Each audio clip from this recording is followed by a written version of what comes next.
നമസ്കാരം. ഗുരുകൃപയിലേക്ക് എല്ലാവർക്കും സ്വാഗതം. ജ്യോതിഷത്തെയും ജീവിതത്തെയും കുറിച്ചുള്ള ലളിതമായ വിശേഷങ്ങളും ചിന്തകളും പങ്കുവയ്ക്കുന്ന നമ്മുടെ ഈ ചെറിയ കൂട്ടായ്മയിലേക്ക് ഏവർക്കും ഹൃദയം നിറഞ്ഞ സ്വാഗതം. സൗന്ദര്യത്തിന്റെയും സമ്പത്തിന്റെയും ഒക്കെ ദേവനായ ശുക്രൻ തന്റെ സ്വന്തം വീട്ടിലേക്ക്, അതായത് ഇടവം രാശിയിലേക്ക് തിരിച്ചെത്തുകയാണ്. 2026 ഏപ്രിൽ 19 ശുക്രൻ സ്വന്തം രാശിയായ ഇടവത്തിലേക്ക് മാറിയിരിക്കുകയാണ്. ഇത് ശുക്രന്റെ ഏറ്റവും ശക്തമായ അവസ്ഥയാണ്. സ്വക്ഷേത്രബലം, സ്നേഹം, സമ്പത്ത്, സൗന്ദര്യം എന്നിവയുടെ കാരകനായ ശുക്രൻ അനുകൂലമാകുമ്പോൾ ജീവിതത്തിൽ വലിയ മാറ്റങ്ങൾ വരുന്നു. ശുക്രൻ ഇടവത്തിൽ നിൽക്കുമ്പോൾ അതിനെ സ്വക്ഷേത്രം എന്നു പറയുന്നു. ഇത് സ്വക്ഷേത്രബലം എന്ന അവസ്ഥയാണ്. അതായത് ഒരു രാജാവ് സ്വന്തം കൊട്ടാരത്തിലിരുന്ന് ഭരണം നടത്തുന്നതുപോലെ ശുക്രൻ വളരെ ബലവാനായിരിക്കുന്ന സമയം. പ്രണയം, വിവാഹം, ബാങ്ക് ബാലൻസ്, വാഹനം, കല, സൗന്ദര്യം എന്നിവയെല്ലാം ഈ കാലയളവിൽ ശുക്രന്റെ നിയന്ത്രണത്തിലായിരിക്കും. ഓരോ രാശിക്കാരും വ്യത്യസ്തമായ മാറ്റങ്ങളിലൂടെയാണ് കടന്നുപോകുന്നത്.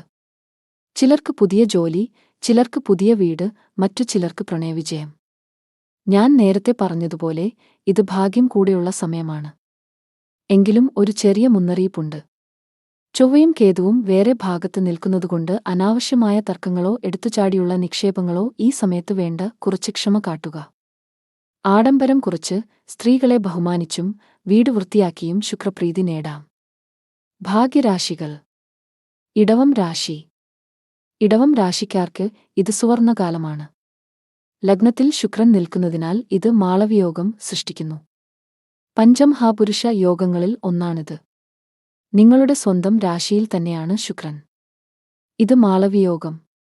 സ്വന്തം വീട്ടിൽ രാജാവ് ഇരിക്കുന്ന പോലെയല്ല, സ്വന്തം വീട്ടിൽ നിങ്ങൾ തന്നെ ഒരു രാജാവിനെ പോലെ ഇരിക്കുന്നു.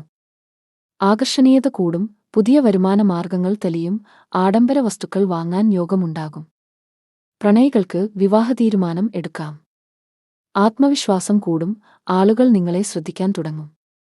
സ്വയം ഒന്ന് മാറാൻ ആഗ്രഹിക്കും, പുതിയ വസ്ത്രം, പുതിയ ലുക്ക് ഒക്കെ പരീക്ഷിക്കാൻ തോന്നും. ചെയ്യൂ. ഇതാണ് അതിനുള്ള സമയം. അമിത ആഡംബരവും അനാവശ്യ ചിലവുകളും നിയന്ത്രിക്കുക. ശരീരഭാരം കൂടാൻ സാധ്യതയുള്ളതിനാൽ ആരോഗ്യത്തിൽ ശ്രദ്ധ വേണം. ഒരൽപ്പം വ്യായാമം ഒക്കെ ചെയ്ത് ശരീരം ഒന്ന് ശ്രദ്ധിക്കുന്നത് നന്നായിരിക്കും. കന്നി രാശി. ശുക്രൻ നിങ്ങൾക്ക് 9ാം ഭാവമായ ഭാഗ്യസ്ഥാനത്താണ് വരുന്നത്. അച്ഛനിൽ നിന്നോ ഗുരുക്കന്മാരിൽ നിന്നോ സഹായം ലഭിക്കും. തടസ്സപ്പെട്ട കാര്യങ്ങൾ വേഗത്തിൽ നടക്കും. വിദേശ ജോലി, പുതിയ ബിസിനസ് കരാറുകൾ, ഉന്നത വിദ്യാഭ്യാസ അഡ്മിഷൻ എന്നിവ സാധ്യമാകും. അച്ഛനുമായുള്ള ബന്ധം മെച്ചപ്പെടും. ഉപരിപഠനത്തിന് ശ്രമിക്കുന്നവർക്ക് നല്ല ഫലം. ദൂരയാത്രകൾക്ക് സാധ്യതയുണ്ട്. ഈ സമയത്ത് ഭാഗ്യം നിങ്ങളോടൊപ്പമുണ്ടാകും. അമിത ആത്മവിശ്വാസം ഒഴിവാക്കുക. വലിയ നിക്ഷേപങ്ങൾ നടത്തുന്നതിന് മുൻപ് 2 തവണ ചിന്തിക്കുക. കുംഭം രാശി. 4ാം ഭാവമായ സുഖസ്ഥാനത്തേക്കാണ് ശുക്രന്റെ മാറ്റം. പുതിയ വീട്, വാഹനം എന്നിവ വാങ്ങാൻ യോഗം. മാതാവുമായുള്ള അകൽച്ച മാറി സ്നേഹം വർദ്ധിക്കും. സാമ്പത്തിക നിക്ഷേപങ്ങളിൽ ലാഭം ഉണ്ടാകും. അമ്മയുമായിട്ടുള്ള ബന്ധം മെച്ചപ്പെടും. കുടുംബത്തിൽ സമാധാനം ഉണ്ടാകും. വീട്ടിലെ വാട്ടർ ലൈനുകൾ, പൈപ്പുകൾ എന്നിവയിൽ പ്രശ്നങ്ങൾ വരാം. വീടിന്റെ തെക്കിഴക്ക് ഭാഗം, അഗ്നികോൺ, എപ്പോഴും വൃത്തിയായി സൂക്ഷിക്കുക. പിന്നെ വീട് എപ്പോഴും വൃത്തിയാക്കി വെക്കുക, നല്ല മണം ഒക്കെ ഉണ്ടാവട്ടെ. ശുക്രൻ വൃത്തി വളരെ ഇഷ്ടമാണ്. മീനം രാശി. 3ാം ഭാവമായ ധൈര്യസ്ഥാനത്താണ് ശുക്രൻ വരുന്നത്. കരിയറിൽ വലിയ മാറ്റങ്ങൾ, മീഡിയ മാർക്കറ്റിംഗ് മേഖലയിലുള്ളവർക്ക് മികച്ച സമയം. ഒരു സ്ത്രീ മുഖാന്തരം വലിയ സഹായം ലഭിക്കും. സഹോദരങ്ങളുമായി നല്ല ബന്ധം പുലർത്തുക. നിങ്ങളുടെ ആശയങ്ങൾ ആളുകൾ ശ്രദ്ധിക്കാൻ തുടങ്ങും. എഴുത്തുകാർക്കും നല്ല സമയം. ചെറിയ യാത്രകൾ വഴി വലിയ നേട്ടങ്ങൾ ലഭിക്കും. സഹോദരങ്ങളുമായി ചെറിയ അഭിപ്രായ വ്യത്യാസങ്ങൾ വരാം, അതിനാൽ സംസാരത്തിൽ നിയന്ത്രണം പാലിക്കുക. ശ്രദ്ധിക്കേണ്ട രാശികൾ. മേടം. മേടം രാശിക്കാർക്ക് ശുക്രൻ വരുന്നത് 2ാം ഭാവത്തിലാണ്. 2ാം ഭാവം എന്നാൽ സമ്പത്തും കുടുംബവും വാക്കുമാണ്. ഈ സമയത്ത് നിങ്ങളുടെ സംസാരം വളരെ മധുരമുള്ളതാകും. ആളുകൾക്ക് നിങ്ങളെ കേൾക്കാൻ ഇഷ്ടപ്പെടും. കുടുംബത്തിൽ സ്നേഹം വർദ്ധിക്കും. പണം വരാൻ നല്ല യോഗമുണ്ട്. പക്ഷേ വാക്കുകൾ കൊണ്ട് ചിലപ്പോൾ അബദ്ധം പറ്റാൻ സാധ്യതയുണ്ട്. അതിനാൽ ആലോചിച്ചു മാത്രം സംസാരിക്കുക. മിഥുനം. നിങ്ങൾക്ക് 12-ാം ഭാവത്തിൽ ശുക്രൻ. ഇത് ചിലവുകളുടെ സ്ഥാനമാണ്. പക്ഷേ പണം ചിലവാകുന്നത് എന്തിനാണ് എന്ന് നോക്കുക. അത് നിങ്ങളുടെ സന്തോഷത്തിനു വേണ്ടിയാണെങ്കിൽ പേടിക്കണ്ട, വിദേശത്തുള്ളവർക്ക് നല്ല സമയമാണ്. ഈ സമയം അല്പം ആത്മീയമായി ചിന്തിക്കാൻ ശ്രമിക്കുക.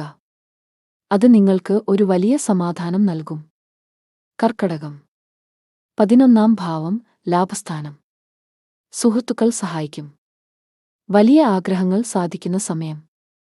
പഴയ സൗഹൃദങ്ങൾ വീണ്ടും ശക്തമാകും. എന്തെങ്കിലും വലിയ ലക്ഷ്യങ്ങൾ ഉണ്ടെങ്കിൽ ഇപ്പോൾ അതിനായി പരിശ്രമിക്കാം. നിങ്ങൾക്ക് നല്ല സമയം എന്ന് പറയാം, പക്ഷേ സൂക്ഷിച്ചു ലക്ഷ്യങ്ങൾക്കായി പ്രവർത്തിക്കുക. പോസിറ്റീവ് മൈൻഡ്സെറ്റ് നല്ലതാണ്, പക്ഷേ എല്ലാ കാര്യത്തിനും ഒരു കരുതൽ വേണം. ചിങ്ങം. 10-ാം ഭാവം തൊഴിൽ സ്ഥലം. ജോലിയിൽ നിങ്ങൾക്ക് വലിയ അംഗീകാരം ലഭിക്കും. മേലധികാരികൾ നിങ്ങളെ പ്രശംസിക്കും. പൊതുരംഗത്ത് പ്രവർത്തിക്കുന്നവർക്ക് ഇത് വളരെ നല്ല സമയമാണ്. നിങ്ങളുടെ കഴിവ് തെളിയിക്കാനുള്ള അവസരങ്ങൾ നിങ്ങളെ തേടിവരും. ഓഫീസ് പൊളിറ്റിക്സിൽ പെടാതെ നോക്കുക. തുലാം. 8-ാം ഭാവത്തിൽ ശുക്രൻ. ഇത് അല്പം ശ്രദ്ധിക്കേണ്ട സമയമാണ്. അപ്രതീക്ഷിതമായ മാറ്റങ്ങൾ വരാം. വലിയ റിസ്കുകൾ എടുക്കരുത്. സാമ്പത്തിക കാര്യങ്ങളിൽ അതീവ ശ്രദ്ധ പുലർത്തുക. പക്ഷേ ഇത് പഠനത്തിനും ഗവേഷണത്തിനും നല്ല സമയമാണ്. വൃശ്ചികം. 7-ാം ഭാവം പങ്കാളിയുടെ സ്ഥാനം. വിവാഹം, പ്രണയം, ബിസിനസ് പാർട്ട്ണർഷിപ്പ് എന്നിവയിൽ വളരെ അനുകൂലമായ മാറ്റങ്ങൾ വരും. ജീവിത പങ്കാളിയുമായിട്ടുള്ള പിണക്കങ്ങൾ മാറിക്കിട്ടും. ധനു. 6-ാം ഭാവം ശത്രുസ്ഥാനം. ശത്രുക്കൾ നിങ്ങൾക്ക് ബുദ്ധിമുട്ടുണ്ടാക്കിയിരുന്നു എങ്കിൽ അവർ ഇപ്പോൾ പിന്മാറും. ആരോഗ്യകാര്യങ്ങളിൽ ചെറിയ ശ്രദ്ധ വേണം. പക്ഷേ ജോലിയിലെ തടസ്സങ്ങൾ നീങ്ങും. മകരം. 5-ാം ഭാവം പുത്രസ്ഥാനം. കുട്ടികളിൽ നിന്ന് സന്തോഷവാർത്തകൾ കേൾക്കും. പ്രണയിക്കുന്നവർക്ക് അനുകൂലമായ സമയം. കലാപരമായ കാര്യങ്ങളിൽ വലിയ നേട്ടം ഉണ്ടാകും. ശുക്രൻ നല്ല ഫലങ്ങൾ തരുമ്പോൾ തന്നെ തൊട്ടപ്പുറത്ത് ചൊവ്വയും കേതുവും നിൽക്കുന്നുണ്ട്. ഇത് പല ജ്യോത്സ്യന്മാരും പറയാൻ മടിക്കും. പക്ഷേ ഞാൻ നിങ്ങളോട് പറയുകയാണ്, എടുത്തുചാട്ടം വേണ്ട, പ്രത്യേകിച്ച് മേടം, തുലാം, വൃശ്ചികം രാശിക്കാർ വലിയ പണമിടപാടുകൾ ഈ സമയം ഒഴിവാക്കുക. ഇത് ഭയപ്പെടുത്താനല്ല, മുൻകരുതൽ എടുക്കാൻ മാത്രമാണ്. നമുക്ക് വരാൻ പോകുന്ന വലിയ ആപത്തുകളെ നമ്മുടെ വിവേകം കൊണ്ട് തടയാം. ഇത് പറയുമ്പോൾ പലരും ചോദിക്കുന്നൊരു ചോദ്യമുണ്ട്. എന്റെ രാശിക്ക് നല്ല സമയമാണെന്ന് പറയുന്നു, പക്ഷേ എനിക്ക് ബുദ്ധിമുട്ടാണല്ലോ. അതിന് മറുപടിയായി ഞാൻ പറയുന്നത്, ഗ്രഹങ്ങൾ ഒരു മാപ്പ് കാണിച്ചു തരുന്നു എന്ന് മാത്രമേയുള്ളൂ. വഴിയെ നടക്കുന്നത് നമ്മളാണ്. ഒരു ട്രാഫിക് സിഗ്നൽ പച്ചയായാലും നമ്മൾ വണ്ടി ഓടിച്ചാലല്ലേ മുന്നോട്ടു പോകാൻ പറ്റൂ. അതുകൊണ്ട് ഗ്രഹങ്ങളുടെ മാത്രം കാത്തിരിക്കാതെ കർമ്മം ചെയ്യുക. എല്ലാവർക്കും ശുക്രപ്രീതിക്കായി ഈ കാര്യങ്ങൾ ചെയ്യാവുന്നതാണ്. പ്രദക്ഷിണം, പ്രാർത്ഥന, വെള്ളിയാഴ്ചകളിൽ വ്രതം, നോട്ട് ലക്ഷ്മി ദേവിയെ പ്രാർത്ഥിക്കുക. വെള്ള വസ്ത്രം ധരിക്കുന്നത് ഉത്തമം. വീട് വൃത്തിയാക്കുക. ശുക്രൻ വൃത്തിയെ സ്നേഹിക്കുന്ന ഗ്രഹമാണ്. വീട് സുഗന്ധമയമായി സൂക്ഷിക്കുക. ചന്ദനത്തിരിയോ കുന്തിരിക്കുമോ പുകയ്ക്കുക. സുഗന്ധങ്ങൾ ഉപയോഗിക്കുക. പെർഫ്യൂം. നല്ല വസ്ത്രങ്ങൾ ധരിക്കുക. സ്ത്രീകളെ ബഹുമാനിക്കുക.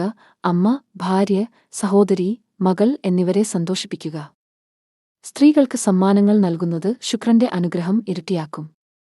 വിശേഷ പരിഹാരം: വെള്ളിയാഴ്ചകളിൽ പശുവിന് ശർക്കരയോ ഗോതമ്പോ നൽകുക. ജ്യോതിഷം എന്നത് പേടിപ്പെടുത്തുന്ന ഒന്നല്ല, മറിച്ച് നമ്മുടെ ജീവിതത്തിന്റെ ദിശാസൂചികയാണ്. ഈ ശുക്രസംക്രമണം നിങ്ങളുടെ ജീവിതത്തിൽ വലിയ വെളിച്ചം നിറയ്ക്കട്ടെ. ഈ വീഡിയോ നിങ്ങൾക്ക് ഒരു പുതിയ അറിവോ അല്ലെങ്കിൽ ഒരു ചെറിയ ആശ്വാസമോ നൽകി എന്ന് ഞാൻ വിശ്വസിക്കുന്നു. അങ്ങനെയാണെങ്കിൽ ഈ വീഡിയോ ലൈക്ക് ചെയ്യാൻ മറക്കരുത്. നിങ്ങളുടെ അഭിപ്രായങ്ങളും അതുപോലെ നിങ്ങളുടെ രാശി ഏതാണെന്നും താഴെ കമന്റ് ചെയ്യുക. ഞാൻ ഓരോ കമന്റും വായിക്കാൻ ശ്രമിക്കാറുണ്ട്. ഇതുപോലെയുള്ള വിശകലനങ്ങളും ഓരോ മാസത്തെയും ഗ്രഹനിലകളും ജീവിതം മെച്ചപ്പെടുത്താനുള്ള വഴികളും ഞാൻ ഈ ചാനലിലൂടെ പങ്കുവയ്ക്കുന്നുണ്ട്. ഇതൊന്നും നഷ്ടപ്പെടാതിരിക്കാൻ ഈ ചാനൽ സബ്സ്ക്രൈബ് ചെയ്യുക. ഒപ്പം ആ ബെൽ ഐക്കൺ കൂടി ക്ലിക്ക് ചെയ്താൽ ഞാൻ പുതിയ വീഡിയോകൾ അപ്ലോഡ് ചെയ്യുമ്പോൾ തന്നെ നിങ്ങൾക്ക് നോട്ടിഫിക്കേഷൻ ലഭിക്കും. നിങ്ങളുടെ ഈ പിന്തുണയാണ് എന്നെ കൂടുതൽ കാര്യങ്ങൾ പഠിക്കാനും നിങ്ങളോട് പങ്കുവയ്ക്കാനും പ്രേരിപ്പിക്കുന്നത്. ശുക്രന്റെ ഈ അനുഗ്രഹം നിങ്ങളുടെ കുടുംബത്തിൽ സ്നേഹവും സമാധാനവും ഐശ്വര്യവും നിറയ്ക്കട്ടെ. മറ്റൊരു അധ്യായത്തിൽ കാണും വരെ സ്നേഹത്തോടെ നമസ്കാരം.